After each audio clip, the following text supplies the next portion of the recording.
What's up guys, today I'm very excited to be talking about the Clefairy deck that I used to get top 32 at the Indianapolis Regional Championships, and it's pretty different than most other like Clefairy or Slotbox decks out there. So today I'm going to talk about why I got to some of these really unique counts and like why they make sense in my opinion, as well as what I think about this deck moving forward into Chaos Rising formats. So the big thing that probably stands out to a lot of people is it's probably two things. Like the 4/4/4 Pokemon to start off the list with the 4 Dusk Balls, as well as the lack of Teal Mask Ogerpon in this deck. So starting with the very thick lineup of Pokemon, and that was really just like because I thought Dusk Ball was like a really underrated card. Because one kind of problem I had with some of the Clefairy box decks that looked like this was you really want to get Kangaskhan in the active, because like just by going first and pushing Kangaskhan, you basically start the game with +4 cards, and that's obviously amazing.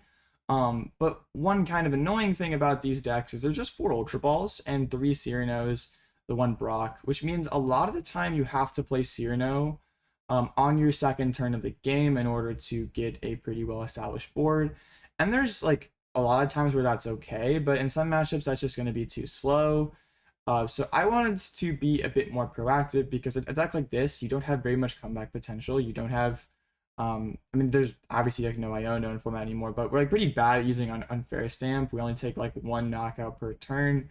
So I really wanted the deck to take a more fast approach, which is how we got to the Dusk Balls. Like basically, if we can find our board through item cards instead of through a supporter card, it means we're getting more Pokemon down like turn 1. It means we're getting to Kangaskhan more reliably. And then also in games where we go second, it means we're attacking with Clefairy a lot more consistently, which is really good, because everybody wants to go first right now. So if your deck is just able to go second and start putting on pressure right away, that is amazing. And then also, Dusk Ball is an amazing draw off on Unfair Stamp, because there are 4 Meowth in your deck, there are 4 Clefairy in your deck, there are 2 Fez in your deck. Like, odds are if you draw a Dusk Ball, you're going to find something you want, or if you draw a Cyrano or a Brock off a stamp, you're feeling pretty bad. So overall, I felt like Dusk Ball was just an amazing card. You just kind of have to build your deck around it. You naturally have to play some of these thicker lines of Pokemon, because otherwise you're just not hitting what you need off of it. So yeah, I think this just makes a ton of sense. This deck needs to be fast, needs to be consistent, and playing this thicker Pokemon plus Dusk Ball lineup is really the best way to do that. And then now for the lack of Teal Mask Ogerpon, I just felt like Teal Mask was more of a liability than it was useful, especially versus Dragapult. If you have a Teal Mask on your board, it's really easy for your opponent to just get an early Moltres knockout on it, which just completely messes up the prize trade for you. And then also in this deck, we don't need a bunch of energies in play, so we don't want to be playing a ton of energies in our deck, so Teal Dance is just not that useful of a draw engine. So it just doesn't really do that much, and I'd much rather play some Terras that are not liabilities, even if their attacks are kind of niche. Koraidon is still great to one-shot like Lopunny and Mega Kangaskhan or Dunsparce EX, which normally can be kind of annoying for this deck to deal with.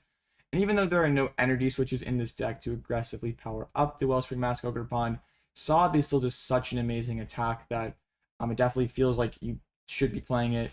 And I did use a Torrential Pump a couple times over the weekend. It's very telegraphed and slow to use, but it's still very powerful that you have the threat of like being able to take 2 prizes on someone's all single prize board.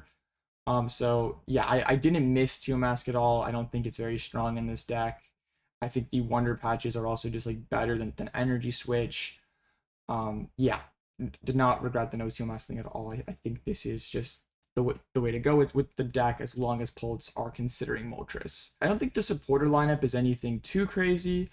Just the 3 Crispins instead of like 4 you see in some lists, because I wanted to play more Meowth for the Dusk Ball synergy, and also I just feel like late game, I don't know if I'm going to need a Crispin or a Cypher like out of a stamp, kind of depends on my board.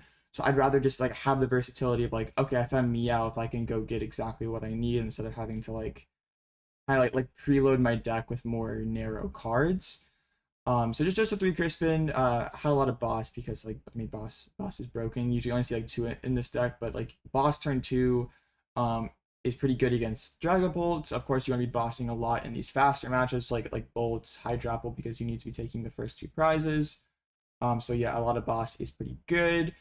Ciphermaniac is just overall really broken in this deck. We have no problem getting Kangaskhan in the active spots, and it's really our best response to an unfair stamp. Like my favorite combo to do against Dragapult after they stamp me is to go Ciphermaniac for Telepathic plus Patch, so you can get your Clefairy all powered up, and then you also get your next Clefairy on board, meaning all you need is a Crispin to close out the game on the next turn. It's just a really versatile card, gets you whatever you want in the mid to late game. Yeah, it's like you don't always play 2 in a game, but you almost always play 1. So you just really need to have it around. And still played the 1 Cyrano. I don't think it's like not a card you play every game, kind of. That's, I guess, what makes this deck a little bit different than like some other like slot box builds. Yeah, like Cyrano is still really good, just like solidify your board. You get a lot of value out of just the 1 card, but you don't always need it. Like sometimes you just like you play so many Pokemon, sometimes you just draw into them naturally. You have to have the Dusk Balls to find them. So it's more of like a sometimes card. So I mean the 1 is still good, but it's not amazing in this deck. I already talked about the Dusk Balls and the Ultra Balls. Just gotta find what you need. The Wonder Patches just help you get Clefairy powered up all in 1 turn, and do not underestimate attacking with Latias in this deck either. A very, not I guess a very common, but something that happens sometimes in the Pult matchup is they will swing into you and only have 1 or 0 benched Pokemon. So it's kind of hard to like add an unfair stamp, have like Stadium, Pokemon, Patch, Energy. But if you already like pre-attach energy to your Latias, it means sometimes like all you need is like 1 Ciphermaniac, Wonder Patch, Psychic Energy, and boom, you can one-shot a Pult. Even if they play their board super tight like that. So yeah, the patches were like even better than I expected for that kind of interaction too. And like the Prime Catcher, I guess, is the next card that is kind of like the final card that's like super unique in this deck. A lot of, or pretty much all these other lists, you'll see playing Unfair Stamp. And I was playing with Stamp for a while. This is like the last change I made to the deck, I think on like Wednesday or Thursday. And basically Unfair Stamp is, it's really good in like the fringe matchups to like give you a chance to scam them. Like the combination of being aggressive plus the early disruption can sometimes be enough, but it's not very good against Dragapult, Bolt, Hydrapple, Slop. Really, I think any of the most popular decks, it's not that strong of a card. It's just like it's okay. Like when you find like when you draw into it, it's like usually like decent, but um basically I would rather have a card like Prime Catcher that like pretty much guarantees that I can make an aggressive play and probably take the lead, rather than playing Unfair Stamp and kind of hoping that it buys me turns back. I'd rather just use the Prime and like guarantee that I can go ahead and hopefully stay ahead. And Prime was pretty amazing over the course of the weekends. Like one really cool play you can do is, I mean, you have Kang plus Cypher, so anytime you need to find a Gust, you can, I mean, Cypher, then retreat to Kang, then play Prime, and then you also gained an extra card off the Cypher, so you can get like Energy or Pearl or Zero. Just a very strong combo, and I definitely recommend staying with Prime moving forward. I didn't really miss Stamp at all. I don't think Stamp is very good in this deck. Of course, Stamp is still a really powerful card. Like any deck that can play Stamp and find it will be able to get value out of it, but not really something I want to play moving forward. And then the Pearls, they're very strong. Just slap on Clefairy to mess up your opponent's prize trade. I was playing 1 for a while because you really only need 1 per game. Like you want them to have to knock out your Clefairy and go on odd prizes, but then any Pearl you attach after that is going to put them back on even prizes, so it doesn't really like make them have to work any harder. So 2 felt fine, just so you like drew into it more often early in the game, because you don't see a ton of cards with this deck, so you kind of have to play thicker counts, so you just see things. But I wouldn't go any more than 2, and I can still see myself playing 1. It's just like not that strong of a card, but usually like when you find it, you're pretty happy. But yeah, there are definitely like a lot of situations where you just like, go ahead and it's like pretty worthless. And yeah, I think that like the rest of the deck is like pretty self-explanatory. Yeah, that like I didn't want to play too many energies in this deck, or like definitely a lot less compared to Bolt, because you just don't need that many. Like I was playing some lists that had like 13 or 14 energies, but it just felt like you were drawing into like hands full of energy, and that just like, felt terrible. You just need like kind of your 1 to attach going first, and you can just like Crispin or Patch most turns after that. I guess like the one telepathic does look kind of weird, but I didn't. I like had a list for a while that didn't have any telepathic, and that felt kind of fine. But like that play I said earlier against Pol, where you go like Cypher to get your like second Clefairy powered up while also getting down your third Clefairy, is like a really strong play that happens a lot in that matchup. It's just like a really good card in general when your board's already established, but I don't really want to play more of them because like it's not a very good card early in the game. Like you'd much rather be attaching to Kangaskhan early most of the time, or sometimes you just don't have a Clefairy, so it's just like, okay, I have just this like generic blank energy. So I don't really want to play more. I could see maybe going up to 2, but it's like really good on those mid game turns when you're already like kind of going.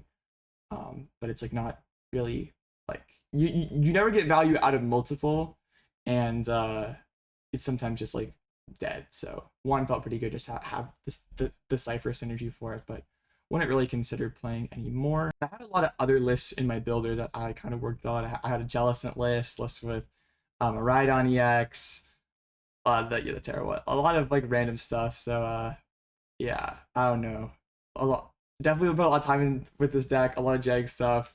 Nearly didn't play it because I like kind of crashed out Wednesday nights, and I wasn't feeling very confident going into the tournament, but really glad it all worked out. So moving forward, I do think this deck is in kind of a weird spot now that, well, Alakazam won and special red card's a thing. Alakazam is just a complete auto loss for this list, and it's really tricky to fix. Like, I don't want to have to play Articuno plus Team Rocket's Kangaskhan, but that may have to happen. Still not sure, but that sounds kind of gross. And then, yeah, red card is just like another hurdle in the Pult matchup, because like usually how the Pult matchup goes is like you get off to a 2 to 3 prize lead, they stamp you, and you have to like survive that stamp, and if you do, you win the game. And now you have like a theoretical like 2 turns of disruption you have to survive, which just sounds really annoying. I don't think it's like actually that big of an issue for the deck if people aren't playing Watchtowers, because like usually like by the time red card is getting slammed down, you should be already set up. You should already have Kang and Fez in play. So you're essentially have like an 8 card hand when they swing to KO your Clefairy, so you should just be able to do whatever you want. I think the combination of like multiple disruption plus Watchtower turns sounds like too much to handle. So I don't know what the Watchtower play rate is going to be moving forward. My only losses to Pult over the weekend were them playing Watchtower. I 8 Pults, went 6-2. I did beat 2 with Watchtower, but I also lost the 2 with Watchtower. Just adds like a lot more. It just makes the matchup a lot more unpredictable. Like sometimes you can bump the Watchtower and it doesn't really matter, but other times you get scammed. And there's not really anything you can do about it. Like you can't play more stadiums. I guess you could play another Chien-Pao. If it's mainly Watchtower in Dusk Ball, I could see a Psyduck coming into the list. Psyduck is just really hard to find because like you can't Cyrano for it. You just have to like hope that you have like an extra ball search card to find it when you need it, but then you might be getting itchy pollen, so that might mean you have to also play Brox, which doesn't sound ideal. Yeah, I don't love like red card coming out does like make this deck worse for sure. But I do think like the Hammer Pult deck can't use it super well because you're usually going to be on 4 prizes against them. So like there's probably there's going to be games where they don't find their stamp early. So like you have 4 prizes, they like whiff their stamp, and then they like have to like you're at 2 and they have to choose between stamping and red carding you that one turn. I think it's more scary as Dusk Bolt where they can like force you to go to 3, then play the red card, then play stamp. But I think Dusk Bolt is just less consistent in general, and in general an easier matchup for this deck. Yeah, so not sure. I'm gonna keep working on this deck. I'll definitely post about it some for sure. But yeah, that's kind of all I have. I'm going to have like a more in-depth like yeah, just like a more like in-depth tournament report stream later in the day when I'm posting this video. So it might already be up if you're watching it later. So definitely check that out. Yeah, I don't there's not gonna be like a ton of content on the channel before NAIC because I have a ton of coaching. I'm leaving next Tuesday to drive down, and NASD is like a really important tournament for me. I need to have a pretty good finish, top 128 or better to get my Worlds invite. So we're really locking in on that one. So yeah, I don't want to like basically yeah, I'm locking in. So yeah, should be like back on the regular content grinds after NAC. But yeah, of course, any questions with the deck, feel free to put them in the comments or DM me on Twitter or Discord.